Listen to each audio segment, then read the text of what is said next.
কে রক্তবীজ?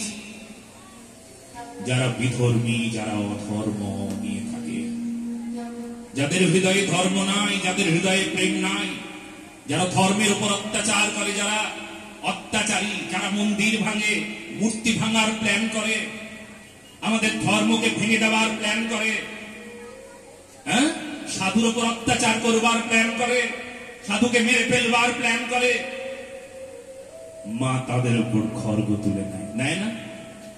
দেখতে পাওয়া যায় না? আসলে তাই করেন কিন্তু মা। যারা অত্যাচারী তাদের উপর মা ঠিক আজও অমন করে অসুর দলনী মা হন। মা ভদ্রাকালী প্রকটিতা হয়ে গিয়ে দুষ্টের দমন করলেন কিনা? তাহলে এই জন্য সাধু রক্ষক। ভদ্রাকালীর সেবক কিন্তু ওই বৈষ্ণব ছিলেন না, কিন্তু বৈষ্ণবের সেবা ভদ্রাকালী নিজে করলেন। বলো না গো রাধে রাধে।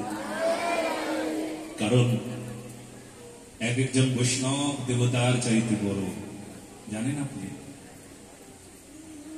বৈষ্ণব যদি সত্যিকারের যদি কেউ বৈষ্ণব হয়, দেবতার বড় তাকে মানা হয়। 33 কোটি দেবী দেবতাগণ, সকল দেবতাগণ, সকল তীর্থগণ সেই গুরুদেব বৈষ্ণবে অবস্থান করে।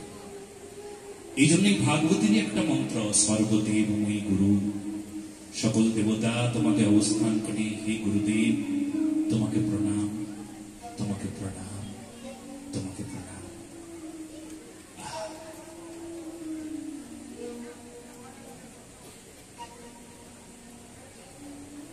এই জন্য সাবধান। জড়ভরত জীবনে প্রথম কথা বলেছিলেন রঘুগণের সঙ্গে, আর রঘুগণকে শিক্ষা দিলেন। গুরুদেব কৃপা করলেন রঘুগণকে। ভাগবত মহাপুরাণে আরেকটা চরিত্র আমরা এবার শুনব। সব কথা তো আসলে ভাগবত যদি আমরা প্রতিদিন যদি 24 ঘন্টাও যদি ভাগবত চর্চা হয়, তবুও ভাগবতকে বিশ্রাম দেওয়া যায় না। সংক্ষিপ্ত সারেই ভাগবত হয়, তবে গুরুত্বপূর্ণ বিষয়ের উপর চর্চা চলে। ভাগবত মহাপুরাণে এমন একটা চরিত্রের কথা যা আমরা আগেই বলেছিলাম শুনবো, তার নাম প্রহ্লাদ চরিত্র।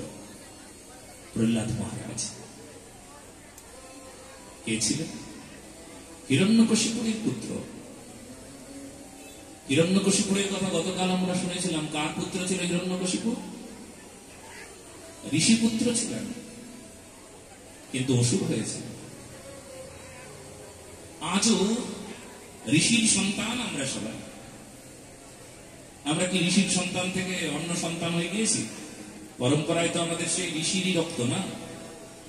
ঋষির সন্তান আজও কিন্তু হিরণ্যাক্ষ, হিরণ্যকশিপুর হয় না? হয় না? আজও আপনার ঘর থেকে আপনার ছেলেটি বিধর্মী হয়, আপনার ঘর থেকে আপনার মেয়েটি বিধর্মী হয়, পাপে ভরে যায় তার হৃদয়। সে কি অসুর না? তাকে কি করে বাঁচাবেন? বলে প্রহ্লাদ চরিত্র শুনিয়ে তাকে বাঁচাতে হবে। বলো না গো রাধে রাধে। এই জন্য প্রহ্লাদ চরিত্র এত অমায়িক চরিত্র, যে চরিত্রের কথা শুনলে আপনার আসরিক স্বভাব দূর হয়ে যাবে। কাল একজন আমাকে ফোন করে বলছিলেন, বৃন্দাবনেই তিনি থাকেন, বলছেন সবাই যখন নৃসিংহ ভগবানের উপরে যে সিনেমাটা তৈরি হয়েছিল, সেই সিনেমাটা আমি গতকাল দেখলাম, উনি বললেন। আর সেই সিনেমা দেখবার পর না আমার অনেক শিক্ষা হলো। মনে মনে ভাবলাম আমি এত ছোট, কবে পাবো তাহলে? প্রহ্লাদ অত ছোট হয়ে ভগবানের অমন সেবক হলেন, অমন নিষ্কাম হলেন, অমন প্রেমিক হলেন।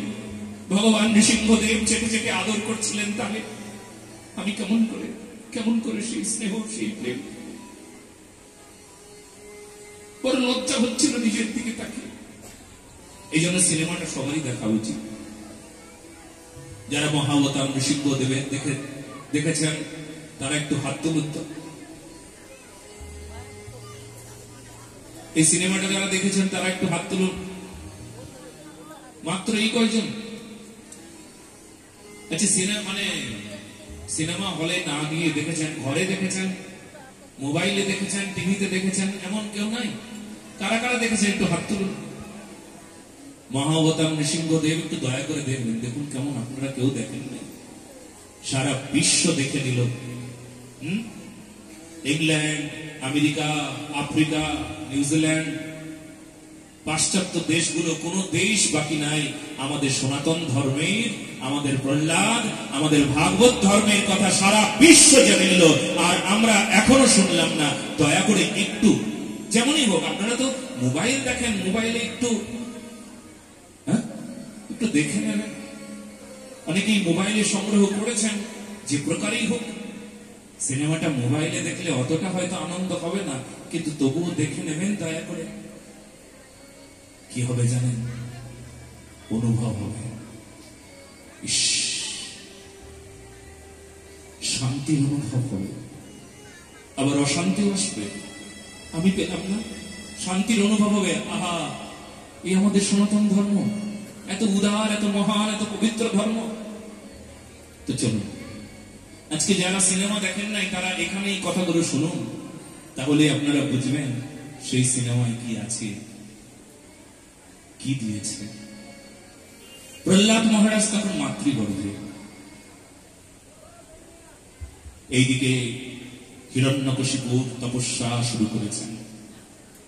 দুষ্ট যদি তপস্যা করে তবে তার তপস্যার কারণ দুষ্টতা।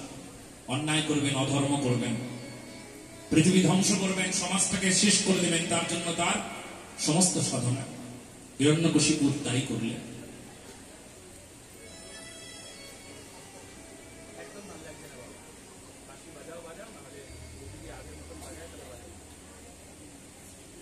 হরিশ্বর হিরণ্যকশিপুর কঠিন কঠোর তপস্যা করলেন।